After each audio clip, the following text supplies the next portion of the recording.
Five Nights at Freddy's, Fazbear Frights, Book 8, Story 3, What We Found. Hudson leaned, his gangly 6 feet, 1 inch against the cracked brick archway just inside the newly constructed Fazbear Fright horror attraction. The archway was only 2 weeks old, but it was made to look like the crumbling entrance to a place 30-plus years forgotten. Hudson watched his buddies, Barry and Dwayne, carry in the latest batch of Fazbear memorabilia for display in the endless halls and rooms inside the building. The lobby already piled high with opened and unopened cardboard boxes, each stuffed with vintage finds from various Freddy Fazbear restaurants. Hudson was doing his best to stay away from the boxes.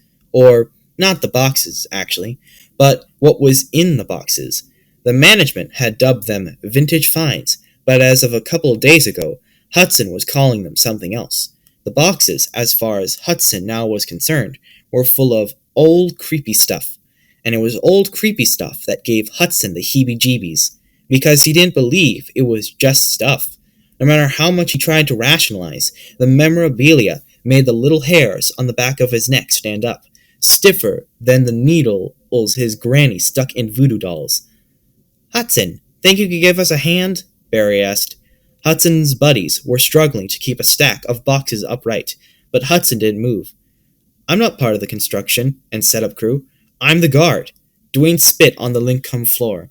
The disgusting blob of saliva landed right in the middle of one of the black squares, which alternated with white squares to create a dizzying checkerboard pattern throughout the building. The floor gave Hudson a headache. The whole building was giving him a headache.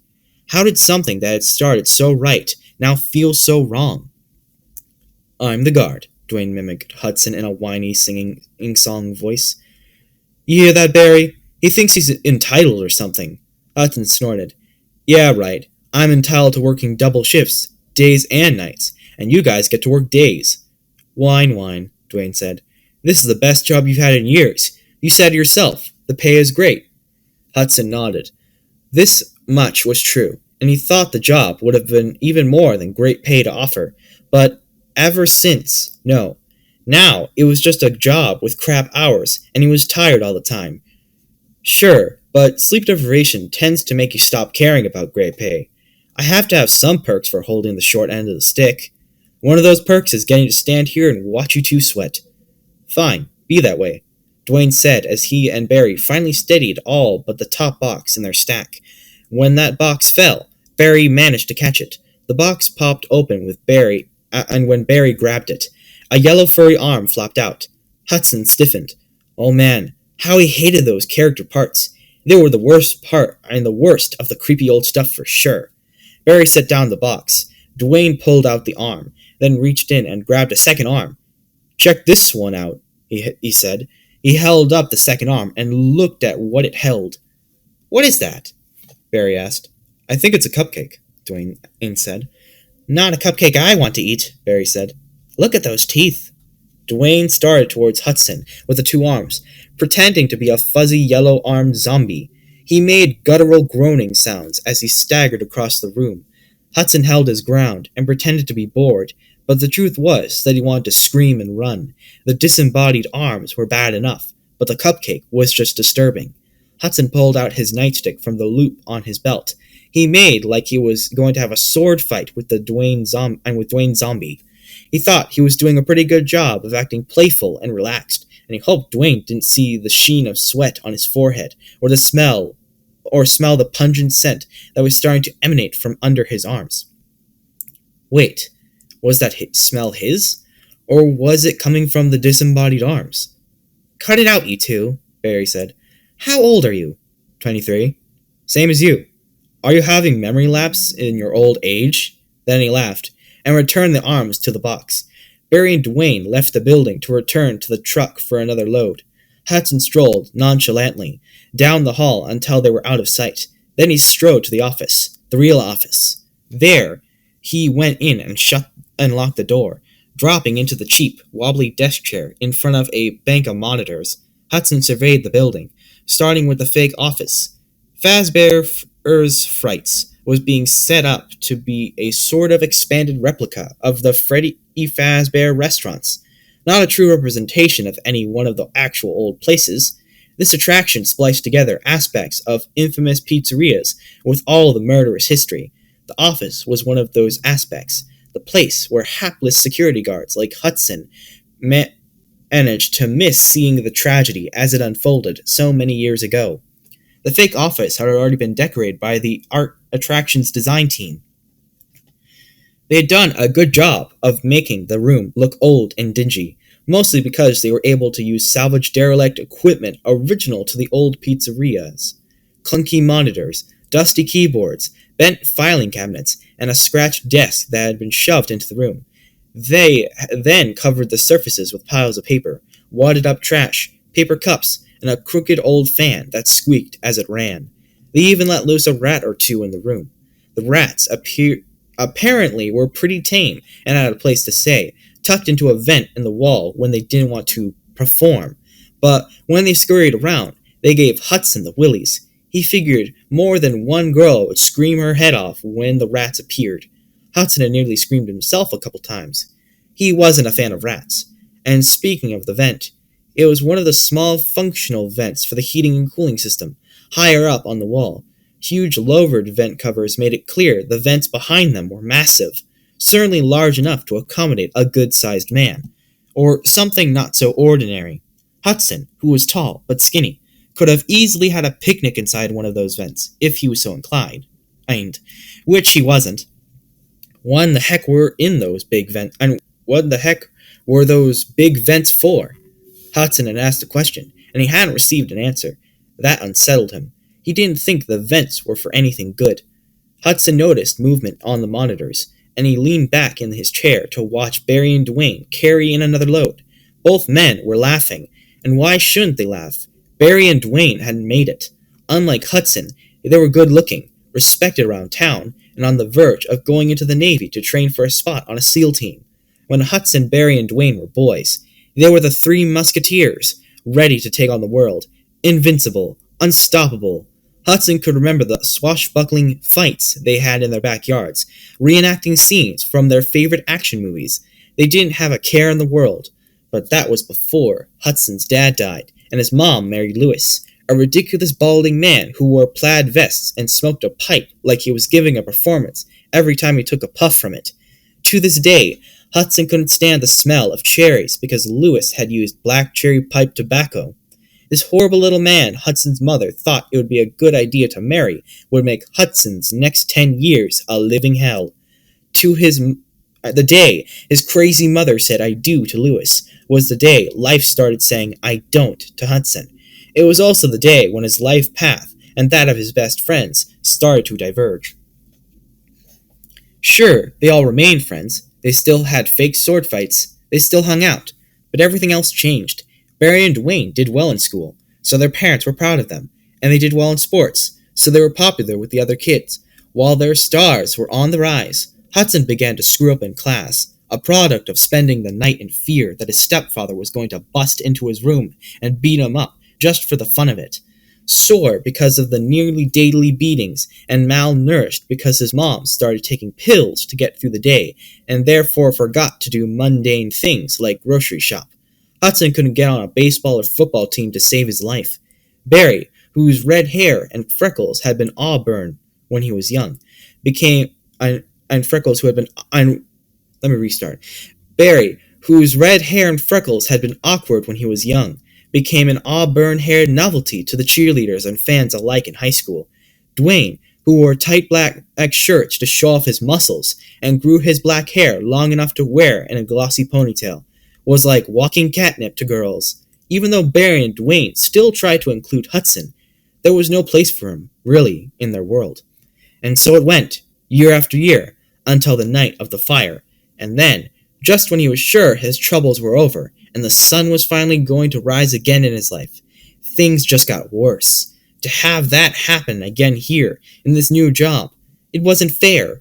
Pounding on the office door jerked Hudson from his pathetic stroll down memory hell.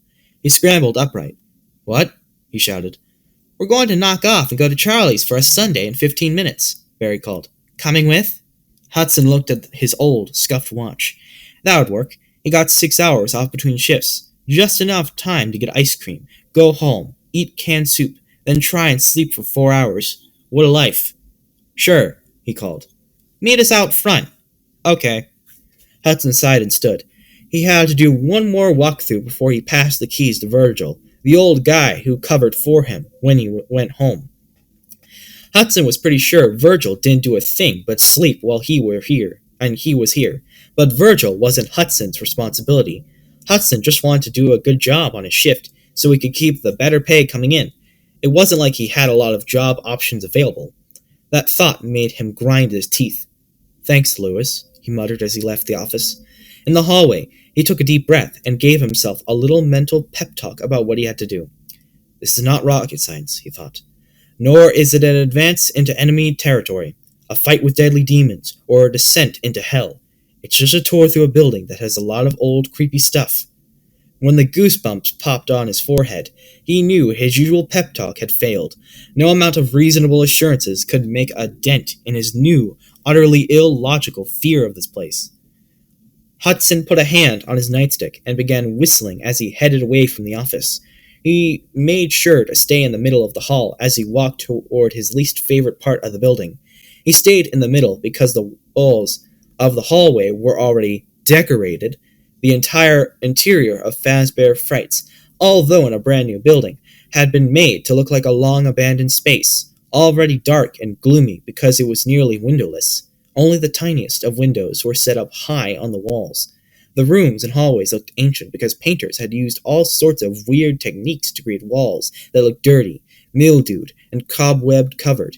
As if that wasn't bad enough, the designers had begun covering the molded walls with decayed, time-ravaged bits of Fazbear characters, hanging in netting or from strings, sometimes nailed to or impaled on the walls by knives. The hallway walls were aligned with parts of old Fazbear characters' suits and animatronic parts like wires and joints. The main attractions were the whole costume heads of 3 of the characters: Freddy, Foxy, and Chica.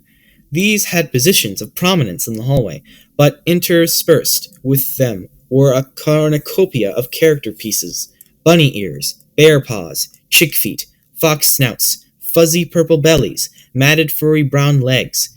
These were just a few of the spine-chilling slices of Fazbear lore that waited in the hallway to startle unsuspecting passerby, or to grab them.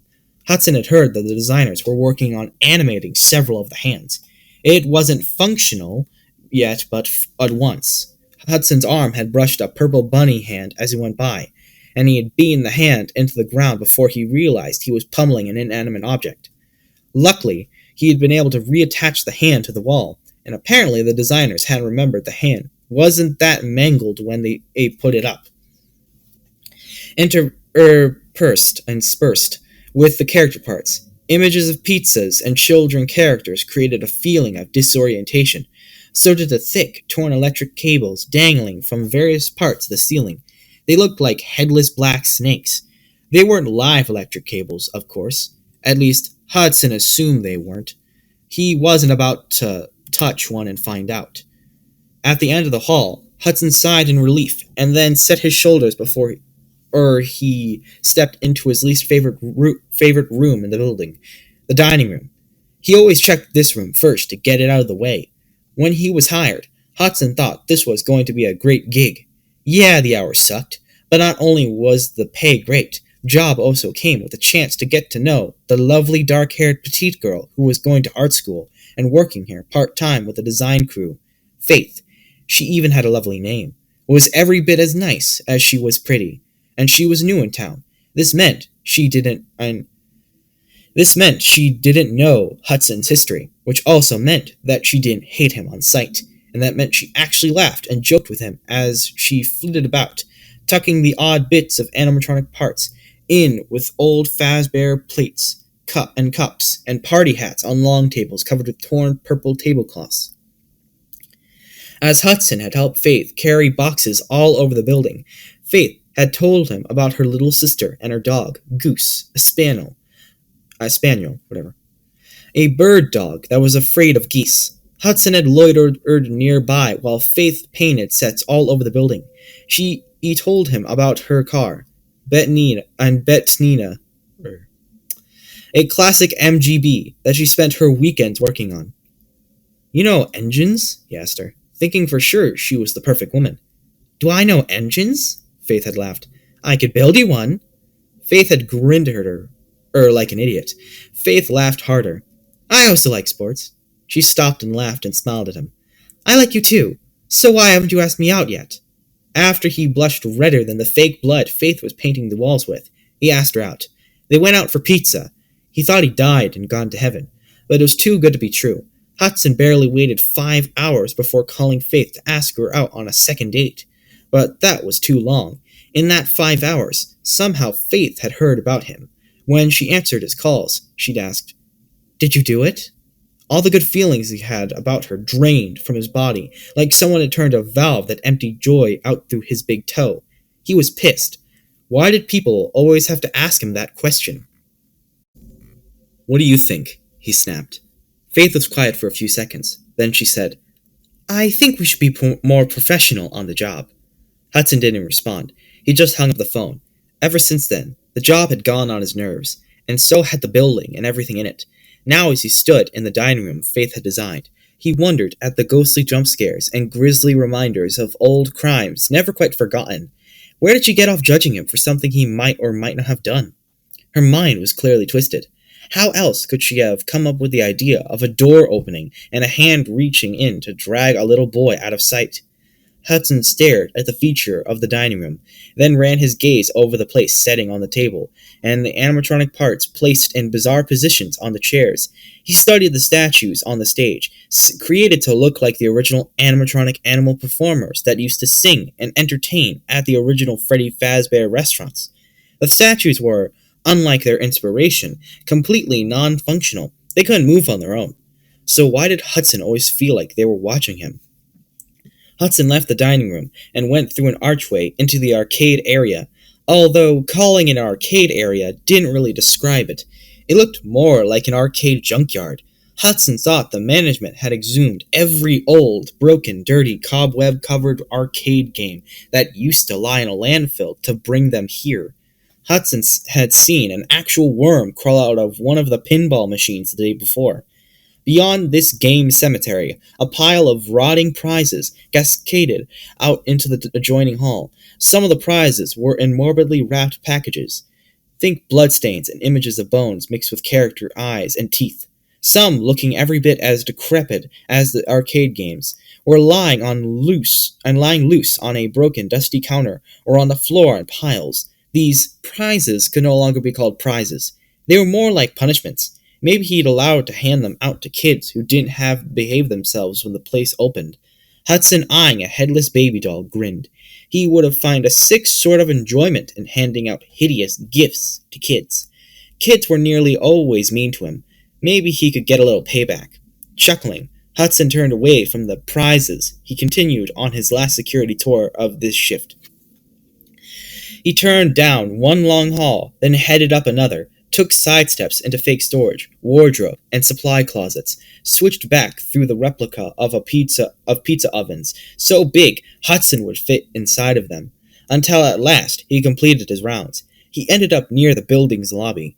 There, he stepped into the bathrooms, first the men's and then the women's. He tried to avoid glancing in any of the mirrors when he was inside the ridiculously bright red spaces. Hudson didn't like looking at himself. It wasn't like he looked bad. He figured he looked pretty normal. Short blonde hair, 3-day growth of a pale beard, blue eyes, a wide mouth full of straight white teeth. These weren't features to be avoided, but to Hudson, these features added up to one thing he never wanted to face: himself. Facing himself meant facing his past. He could only manage that in snippets. Stepping out of the women's restroom, Hudson paused near the gift shop that sold an amazing assortment of Fazbear merchandise. The store had a little of everything Fazbear related. The animatronics were no longer in one piece and functioning, but their images were displayed on hundreds of items. Visitors were going to be able to buy plush toys, action figures, clothing, and accessories like Chica hairbands and Freddy hats, housewares that included sheets and towels, artwork, sporting goods, and greeting cards based on the old characters. The gift shop was about 3/4 of the way stocked, and he knew it was supposed to be bright and a cheery place. with its red and yellow striped walls and its colorful posters of Fazbear characters. But he thought the rows and rows of little eyes on the plush toys and action figures were anything but cheerful. He thought the hundreds of small characters looked like they were lining up for an invasion of some kind. He didn't want to be around when that invasion came. He knew from horrific personal experience that toys could turn from fun to instruments of torture in a heartbeat. Of course, that required... "There you are," Dwayne called. "You ready to go?" Hudson looked out the front door of Fazbear Frights and spotted Virgil getting out of his 30-year-old Ford sedan. Hudson nodded. "Ready." He couldn't wait to get out of here, even if it was just for a few hours. Since they were kids, Hudson and his friends had been going to Charlie's, an old-fashioned soda fountain and ice cream parlor on the other side of town. Although they should have outgrown the place a long time ago, they all liked going back to it from time to time. Not just for the ice cream, but the reminder of an innocent time they had all left behind. Well, at least Hudson and Barry had left it behind. Hudson wasn't so sure about Dwayne, and it was usually Dwayne's idea to come here. Hudson liked the place, but he didn't like going to the far side of town. It meant he had to bum a ride from his friends, and he'd have to bum a ride back. It sucked having no car. It sucked having no life. Hudson and his friends arrived in the narrow, dimly lit wood panel parlor filled with red leather stools and booths. Hudson surveyed the scene. This place is starting to look like okay, let me rephrase it and re-say it. This place is starting to look a little like Fazbear Frights. It needs a good cleaning. Dwayne slid into a booth and stretched out his legs. "Who cares? Doesn't this place make you feel like a kid again?" Barry and Hudson squeezed in opposite Dwayne. Barry snorted. It would take more than an ice cream parlor to make me feel a little like a kid. And you? What do you mean, in you again? We're still waiting on you to grow up. Dwayne grinned. You say that it's like a bad thing. The small ice cream parlor only had a couple other customers, a teenage couple sharing a float. As they sucked their concoction through a straw, they stared into each other's eyes. Hudson glanced at them, then fixed his gaze on the chrome jukebox on the black and white checkerboard floor at the far end of the room. It was way too similar to the one at Fazbear's Frights to suit Hudson. Zoning out, he reflected on his younger self, trying to remember the last time he truly felt happy. It was weird. He could perfectly envision his pre-Lewis days in his mind, but he couldn't feel them. It was like watching some other kid's life on a movie screen in his head. Sighing, he drew a deep breath. The room smelled like dust and furniture polish. Only a hint of sweeter scents, like vanilla and cherries, managed to get through his nostrils. Barkeep, Dwayne bellowed. 3 of your finest. The guy behind the soda fountain wasn't the one they recognized. He was muscular and had a buzz cut. He rolled his eyes at Dwayne. Dwayne laughed. All right, 3 chocolate sundaes. Hold the cherries. Hudson leaned back and half listened to Dwayne and Barry talk about the day while he watched the sundaes being made. When the sundaes arrived, Dwayne and Barry argued over the bill. Hudson noticed neither of his friends asked him to pay. Not that he could have. After he paid his rent and utilities this month, he'd have exactly $123.67 left to buy groceries and pay for bus fare, and from his job up. Better pay was a relative thing. He was still poor. If only the Navy had wanted him, like it had wanted his friends. Of course it had. How could he hope to pass a physical? He had 2 fused discs in his spine, left over from when Lewis threw him against a wall after he mouthed off to him. He had a wrist that gave him fits. It hadn't been set right after Lewis crushed it under his boot because Hudson wet himself during a thunderstorm. Not to mention the nerve injury. He was damaged goods, barely able to walk the spooky halls of Fazbear Frights. I shouldn't be eating this, Barry said, digging his spoon into whipped cream, chocolate syrup, and vanilla ice cream. Dinner at my grandparents' house this evening. It's like chicken fried steak and white gravy, mashed potatoes, and creamed corn, Dwayne asked. What else? God, I love grandma's, Dwayne said, spooning ice cream into his mouth.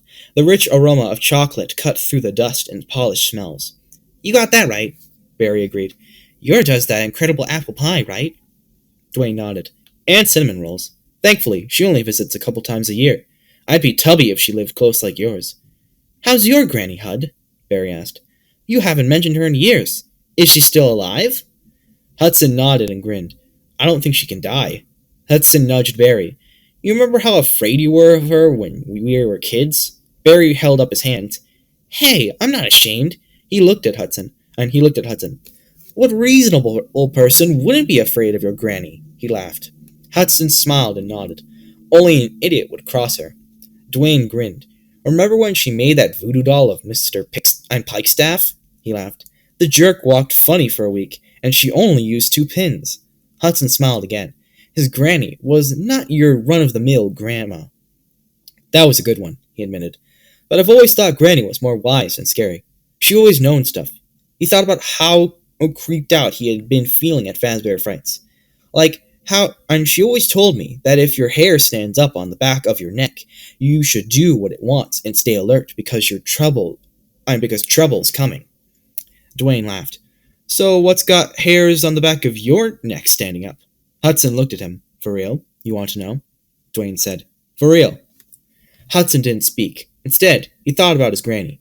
An expert in the use of herbs to heal whatever needed healing, Granny Foster was a seer who claimed to know the future, but never bothered to tell anyone about it.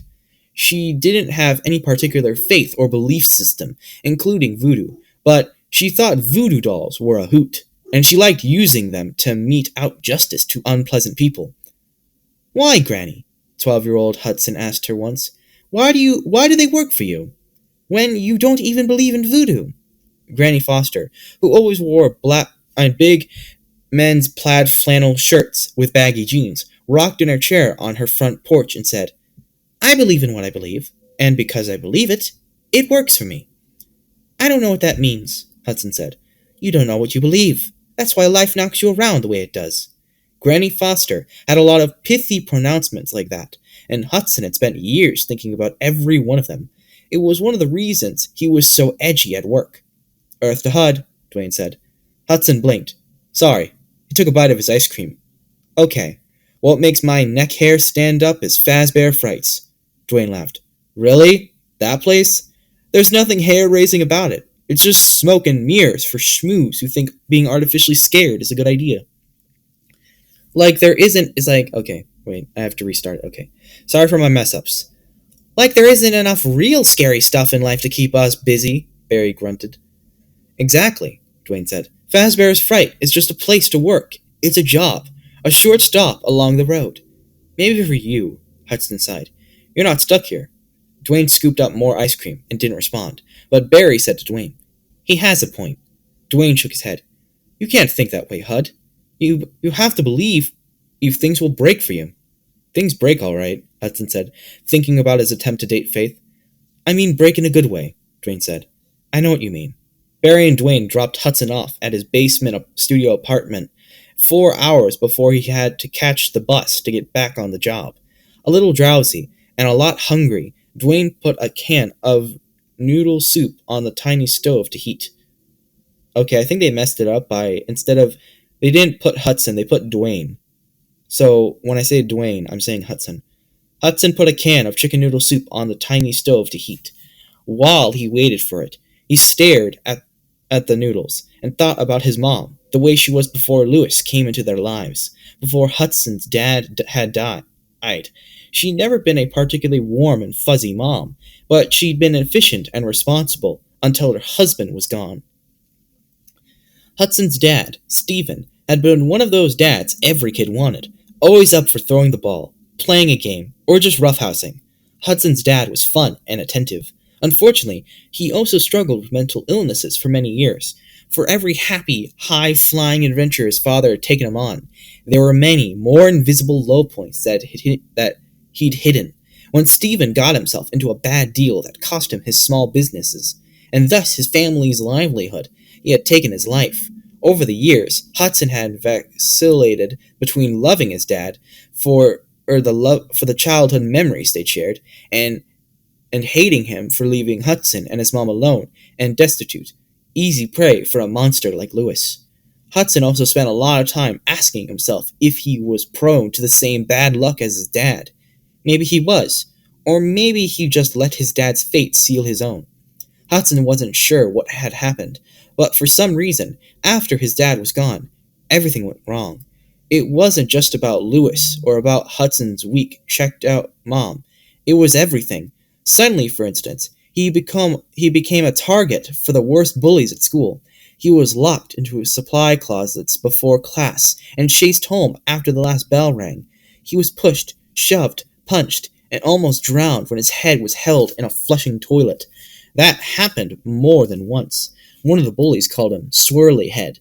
The teachers at school weren't much better than the bullies. When Hudson's grades started dropping, no one stepped up to help him. No one wanted to know why his grades were going south. They just wanted to yell at him for not keeping up. One, Mr. Atkin, a tough algebra teacher, even called Hudson stupid in front of the class. And the sad thing was that school was the easy part of his life. Home was much, much worse. Lewis had a daily reminder for Hudson. You're nothing, the word nothing was altered between beatings. You're nothing, slap. You're less than nothing, punch. You're smoke. Now, there was some irony given what eventually happened. Granny Foster liked to say that heat and fire purged, and she was right. Sort of. When his family's house burned down at the end of his senior year, it purged Hudson of Lewis and his mother, but it didn't purge his torment. That just worsened. The problem was that investigators concluded the fire wasn't a natural fire. Given Lewis's known violent proclivities, Hudson thought the police would immediately suspect his late stepfather of the crime. Instead, they turned their eyes on the stepson Lewis knocked around for 5 years. Hudson had been free of Lewis, his mother, and his teachers, but while Dwayne and Barry had been away at college, he had gone from one dead-end, boring job to another, because he couldn't shake the stigma of being a suspect in an arson/murder.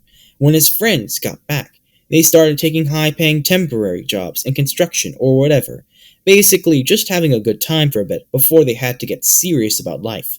Hudson had been a clerk at a local convenience store for the previous 6 months until Dwayne and Barry talked him into applying to Fazbear Frights. The idea was the three of them would hang out together at Fazbear Frights for a few weeks and then join the Navy.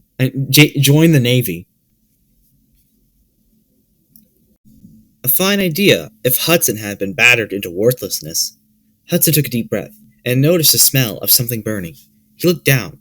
The soup broth had boiled away, and now the chicken and noodles were blackened and stuck to the bottom of the pan.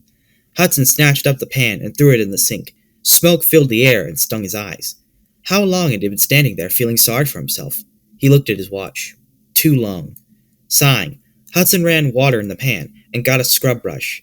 After cleaning up, making a new can of soup, and eating, he'd only have 3 hours to try to sleep before he had to get back to work. Virgil was waiting just outside the gift shop when Hudson got back to Fazbear Frights. Any issues? Hudson asked Virgil. Not unless you call this place's busted thermostat an issue, Virgil said. Hudson shook his head. The building never felt cold to him. You need to get your wife to knit you a thicker sweater. Virgil tugged at the threadbare cardigan he wore. Nah, I like this one. It's comfortable. Hudson nodded, then waved goodbye to Virgil as he shuffled out the front doors. As soon as he was out, Hudson locked the doors. Turning to face the building, Hudson listened to the silence that surrounded him. Weirdly, the silence seemed to move around him like a living, breathing entity. It seemed to have layers, nuances that contained information he didn't understand. No, not just information. Threats. The silence felt like a threat, like a promise of something unpleasant to come. Hudson pressed his back against the closed door and tried to control his quickened breath. He resisted the temptation to unlock the door and run out into the night. Somewhere in the guts of the building, something thumped. Hudson drew his nightstick. Then he laughed at himself when he felt cool air pouring from the nearest floor vent. The sound he heard was just the cooling system cycling on. You need to get a grip, he told himself. He took a deep breath and blew it out slowly. Then, keeping his nightstick in his grip, he set out his rounds. Darkness stretched out ahead of Hudson as he walked his usual route. The building's lights were set to dim after midnight, causing the boxes stacked in the corridors to cast unusual shadows. Memorabilia that had been unpacked through shorter, fatter shades that reminded Hudson of the rats in the fake office. When one shadow seemed to shift, he pulled his flashlight and shined a beam on the area, wondering if one of the rats had gone out of the office. Or maybe they'd brought in more rats. He wouldn't put it past them. After 3 weeks of keeping an eye on the place, while it was being prepared for the public, he was getting used to the rapidly evolving interior. Unfortunately, each room got more unsettling as time passed. The problem was with all the weird characters. Whoever thought of Freddy Fazbear characters had a crazy imagination. Who came up with things like a chick with teeth carrying a similarly toothy cupcake? Who thought up of purple bunnies and foxes with eye patches? And who came up with the black striped marionette mask that was painted like a warrior? Hudson didn't even want to know what the rest of the character looked like. Just the mask hanging over one of the doorways was bad enough. And of course, Faith and her cohorts had played up every element of Fazbear freaky weirdness. Fake blood was artfully splashed about. Cobwebs and dust and scratches had been added to every surface, not just on the walls. Apparently, in addition to the coming animations, they were going to be adding sounds soon, very soon. Hudson had to assume sounds would be turned off at night. But he wasn't sure if that was the case. He wondered how he could keep his sanity if he had to listen to Fazbear sound effects in addition to seeing the disturbing sights. Maybe once the boxes were gone, it would get better. Something about those boxes was disconcerting. He didn't know what lurked inside of them, what was coming out next. After he'd gone past the fake office, the janitor's closet, and the kitchen, Hudson did a sweep through the dining room and checked the stage, doing his best to stay out of arm's reach of the character statues. He knew that was silly. They were statues, not animatronics, but he couldn't help himself. He felt like they were going to grab him if he got too close. Hudson checked behind the stage. He noticed more animatronic soup parts had come in. They were scattered across the floor and hanging on the walls. Blood, aka red paint, remember that, he told himself, had been flung across many of the soup parts. Leaving the backstage area, he went down a few of the meandering hallways until he got to Pirate's Cove. Faith had told him that Pirate's Cove was in the dining room in the restaurants, but she wanted to make it a separate space here. I mean, she said when she was still talking to Hudson, imagine the fright it'll give people when this pirate's hook slashes through the curtains over and over, she giggled. Hudson didn't think it was funny. He was glad Foxy's head, with one eye covered by a black eye patch, was disconnected from the rest of the character suit. He hated to think about a functional character, be it a human wearing a suit or an animatronic, that controlled the lethal-looking hook. Leaving Pirate's Cove, Hudson moved onto the fake office. There, he discovered a bin of character parts and props had been added. He could see the neck of a rock guitar sticking out of the disembodied heads. A loaded trash can had been shoved into the room as well. One of the rats was digging into the garbage. Hudson quickly shut the door and moved on, completing his circuit and ending up back in the lobby, under the crumbling brick archway. Hudson looked at his watch. It was only 1:50 a.m. He had over 5 hours to get before Virgil would come back to relieve him for a few hours. Virgil was supposed to come in at 7, along with Barry and Dwayne, but he was usually late. Hudson tapped his nightstick against his thigh. Time to go hide in the real office and watch the monitors for a while. Hudson entered the office and put his nightstick back on his belt. He holstered his flashlight and sank into his chair. The room was Hudson's sanctuary. It was the only place in the building where he didn't feel like hundreds of eyes were on him. The only thing in the office that made him nervous was the huge vent cover high on the wall above his desk. A couple of days ago, he decided that someone, or something, could easily watch him through the lowered cover, so he'd brought an old blanket from home and tacked it over the vent cover. So far, no one had said anything about it. He wondered if Virgil ever felt like he was being watched through the vent. I never asked him. Hudson leaned back and put his feet up. He settled in to wait for the night to pass. when Hudson returned from a short break the next day. It was nearly noon. Barry and Dwayne were carrying in another tower of boxes, and Faith was sitting on the floor, pulling all sorts of new, vintage finds from the cardboard containers. "We're breaking for lunch at 15, Dwayne called to Hudson as Hudson entered the building. "Will you be in the office?" "Sure." Hudson figured he could fit in his starting circuit in that time if he hurried. Even though he and his friends weren't as close as they used to be, he still found their company comforting. It made him feel just a little less alone in the world. He didn't like to think about what it would be like after they shipped out. He'd miss the camaraderie and the stupid jokes. Dwayne was always telling really bad dad jokes. "What do you call wood when it's scared?" Dwayne asked, as he and Barry came into the office at the same moment. Hudson was returning from his rounds. Hudson said, "I don't know." "What?" "Petrified." Dwayne barked out a laugh. "Corny." Barry shook his head. Hudson chuckled. Barry took out a bag and crossed the room to where a small microwave sat on a shelf. "Guess what I brought you guys?" "Food?" Dwayne asked. "Funny, not just any food. Chicken fried steak with white gravy, mashed potatoes, and homemade creamed corn." "Will you marry me?" Dwayne asked Barry. "Anyone who marries you gets your grandma on the deal, right?" "Sure, but you're not my type." "What is your type?" Hudson asked. "Not you," Barry said. All three men laughed. Barry stuck the food in the microwave and turned it on. Immediately, the nearly intoxicating aroma of chicken fried steak filled the room. Hudson realized just how hungry he was. "Speaking of marriage," Dwayne said to Barry, "how'd your date go with Faith?" Date with Faith go?" Hudson stiffened. "Barry went out with Faith?" "Great," Barry said. "Really great. She's pretty amazing." Barry looked down at his hands and then looked at Hudson. "She said you two went on a date once, but it didn't work out. Are you okay with me dating her?"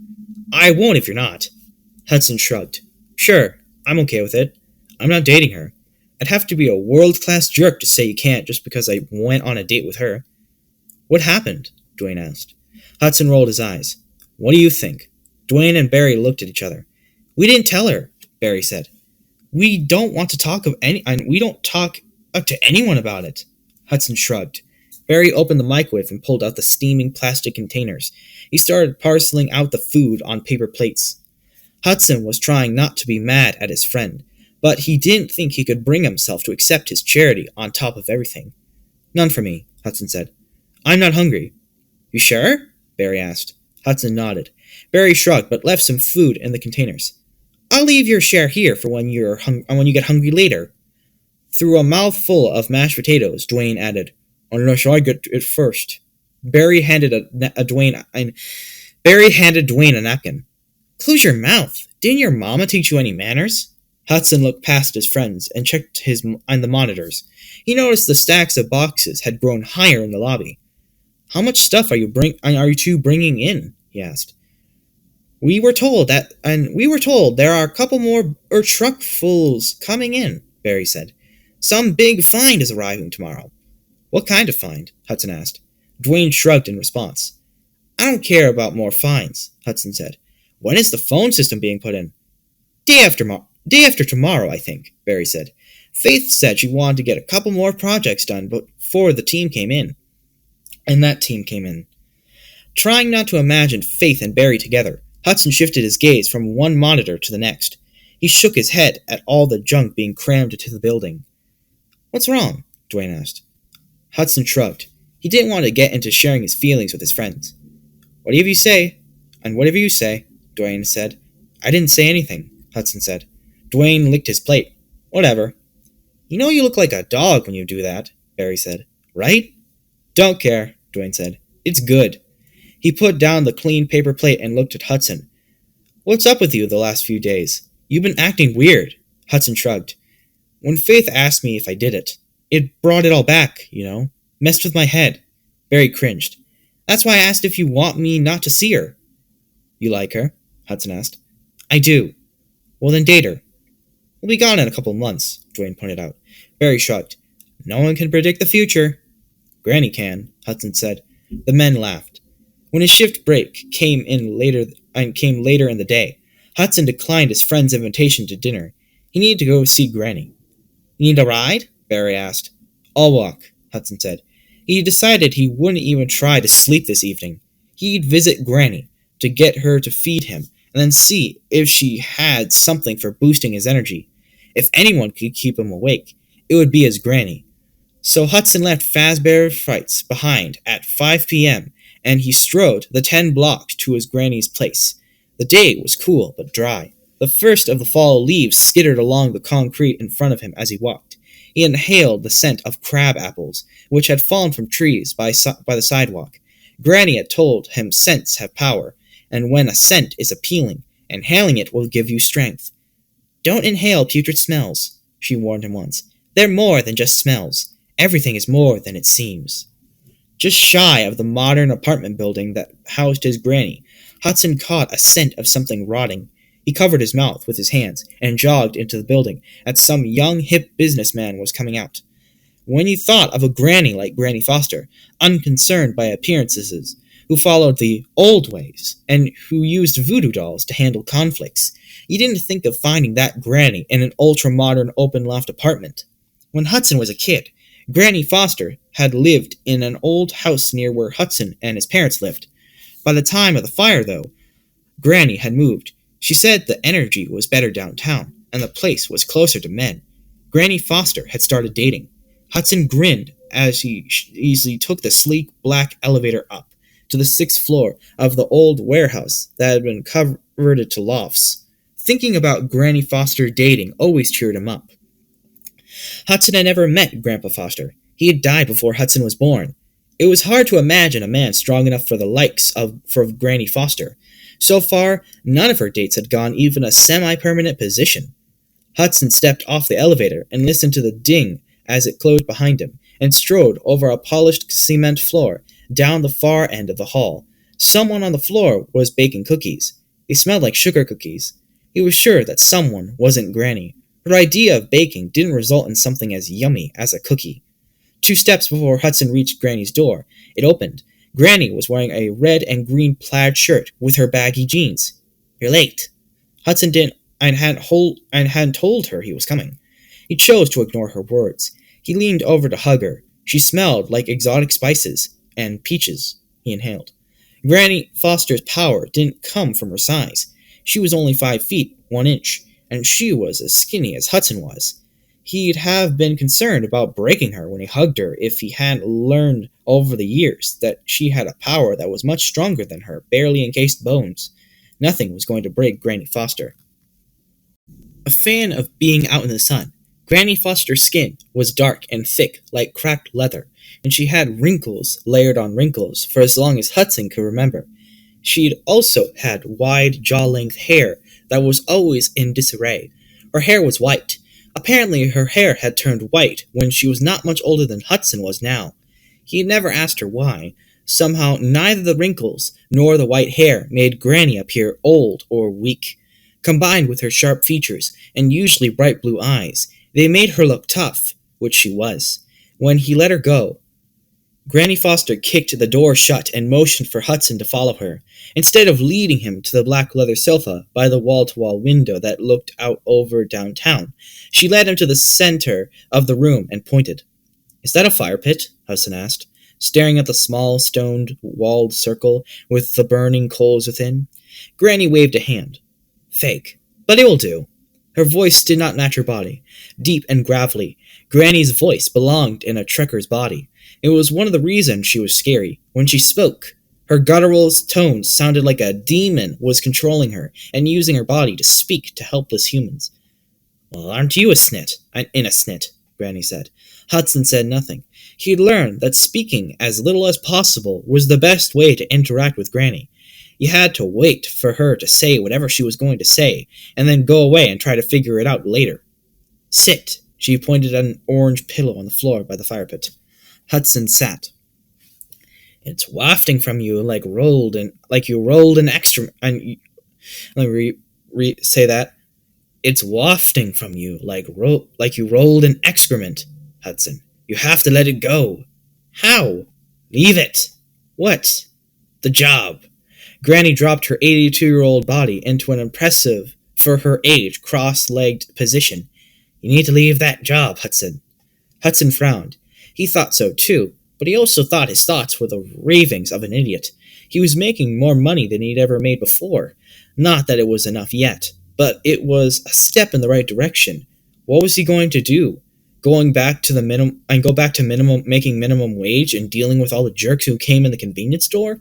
Who treated him like he was a piece of gum stuck to the bottom of their shoes? I can't, Granny, he said. Hudson thought about Granny and her predictions. Maybe she knew something. Why should I quit? Hudson asked. What do you know about Fazbear Frights? She squinted at him. All I need to know. She reached out and squeezed his hand. I care about you, Hudson. Quit your job. Then she went again, saying nothing substantive. It was just more of her silly voodoo.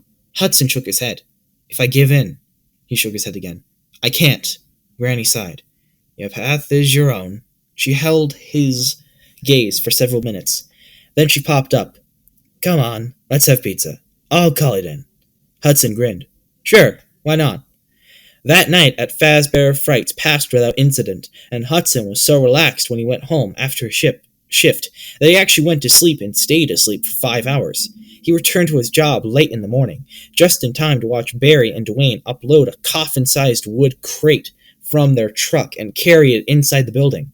Accepting the key ring from Virgil, Hudson trotted up the front steps of the building and watched his friends carry the box down the hall. What is that? Hudson called out. Come and see, Dwayne said. It's going to be mind-blowing. You won't believe where we found and where this was found. Hudson hooked his keys on his belt and followed his friends. Where are we going? Hudson asked. The inner hall, Barry directed. That's where they want it. Get this, Dwayne said. This was found inside a hidden room in one of the pizzerias. Barry smiled. Faith is really excited about it. She said they're going to put it in a hidden room here now, and it's going to be the best feature of the whole attraction. Hudson looked down at his nightstick and adjusted it so Barry wouldn't see how flushed his face was. Is she here now? Hudson asked as casually as he could. It must have sounded good because Barry just as casually replied, No, she's spending the day shopping for fabric and paint, or whatever to go with this new prop. While they talked, Barry and Dwayne grunted and shuffled their way down the long hall. It didn't occur to Hudson to offer help. He was too busy thinking about Faith to be thoughtful. He noticed the hallway was free of boxes in this section. More character parts had been added to the walls. He thought there were at least a dozen or more new pairs of eyes peering out from the walls. Barry and Dwayne dropped the crate on the lincum with a resounding thud. Hudson flinched, sure he heard on the heels of the thud a metallic sound coming from inside the crate. Dwayne plopped his butt on the crate and wiped sweat from his face with the hem of his t-shirt. I left the crowbar near Pirate's Cove, Barry said. I'll go get it. You're not going to open that, are you? Hudson asked. What? Dwayne asked. Don't tell me you're afraid of what's in the box. He looked up at Hudson. You think we haven't noticed how jumpy you are around this stuff? You're letting this weirdness, he waved a hand around at the walls, get to you. And that's your choice, man. But you're giving in to the power of suggestion. Basic psychology. What you expect is what happens. Self-fulfilling prophecy and all that. I know you took psych, too. Barry, remember that experiment they did that proved that what you see when you look at things in the world depends not as much on what's actually there, but more on the assumptions you're making when you look at things? Remember? Sure, Barry said. But it's not for you to tell Hudson. Hudson touched Barry's arm. It's okay. He kept his face nonchalant and said, I need to go on my rounds. He strode away, but he could hear Barry talking as he did. You can be a real jerk, you know. Oh, that? Barry said. What did I do? Dwayne asked, sounding genuinely baffled. Of course he wouldn't get it. Dwayne, as far as Hudson knew, had never been afraid of anything in his life. He was always the first one to jump off the roof when they were trying to fly.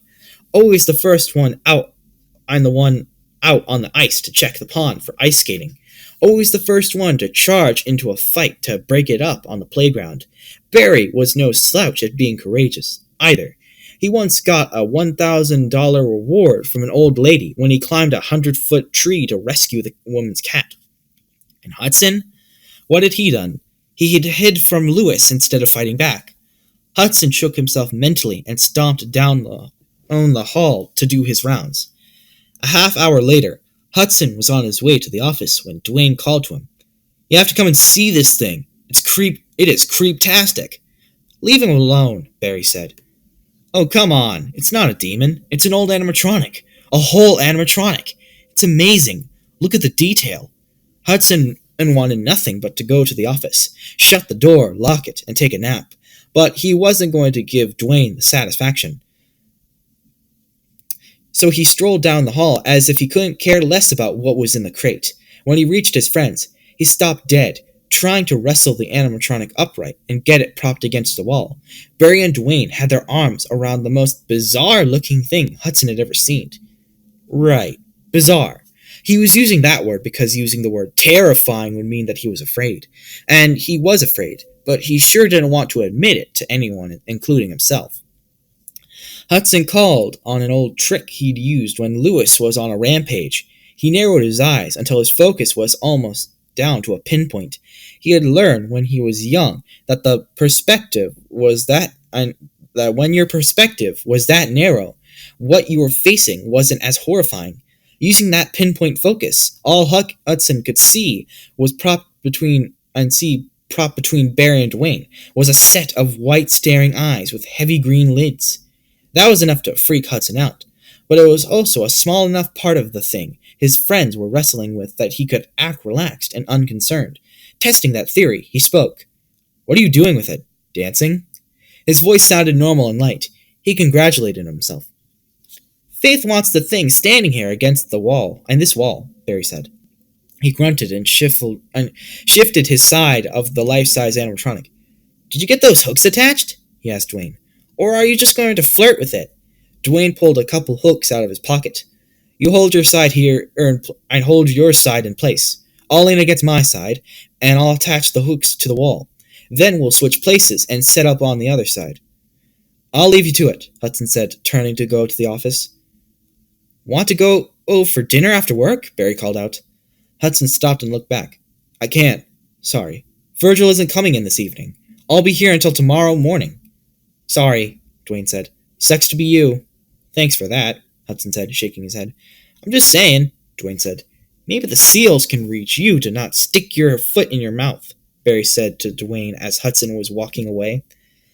Hudson fully expected to have an easy night of it, in spite of the addition of the new animatronic. He was feeling good when he closed the building up for the night. Maybe pretending to be relaxed was actually making him feel more relaxed. He figured he could make the self-fulfilling prophecy thing work for him, and it did, until he decided to poke the bear. That was when he got all courageous and resolved to face his fears. He'd spend the rest of the night paying for it. Normally, Hudson did his rounds in the same direction, and the same order, but tonight he was eager, so he started at the end, intending to reverse his usual direction. This brought him to the new animatronic near the beginning of his circuit, instead of the end. As he approached the scruffy thing, he planned to face it right off and get it out of the way. He was going to rob it of its power to upset him. Good plan, but he forgot to squint his eyes. He wasn't planning on the thing talking to him either.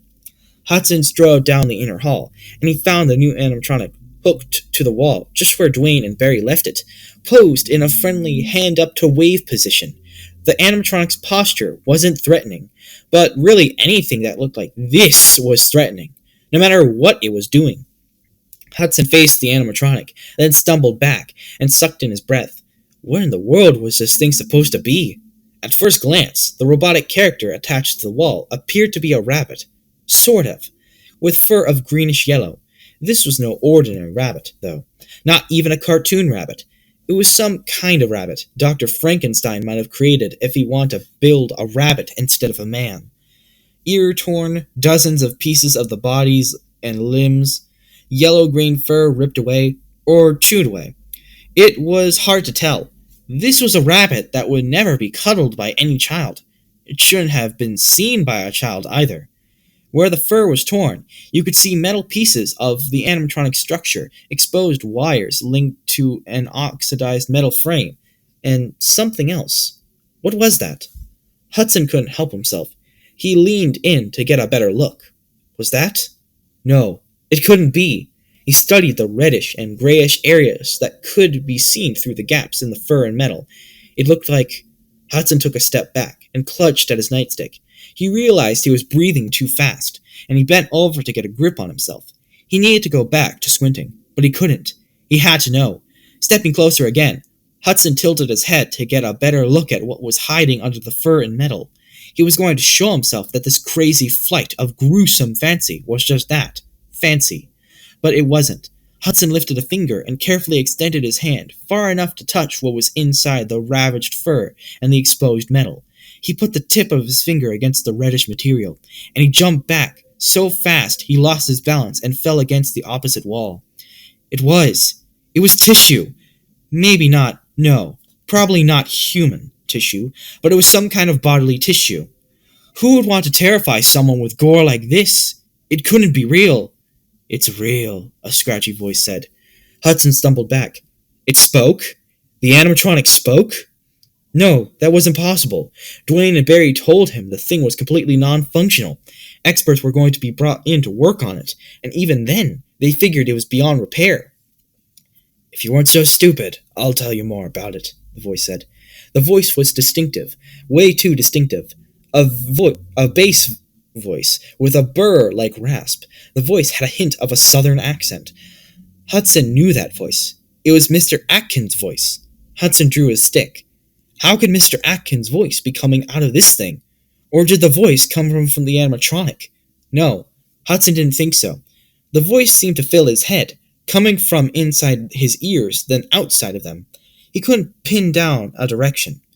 Who said that? Hudson asked. He looked around, then looked back at the animatronic. It hung on the wall, its tooth-filled mouth completely still. Hudson turned his head to look up and down the hall. Stupid, the voice said again.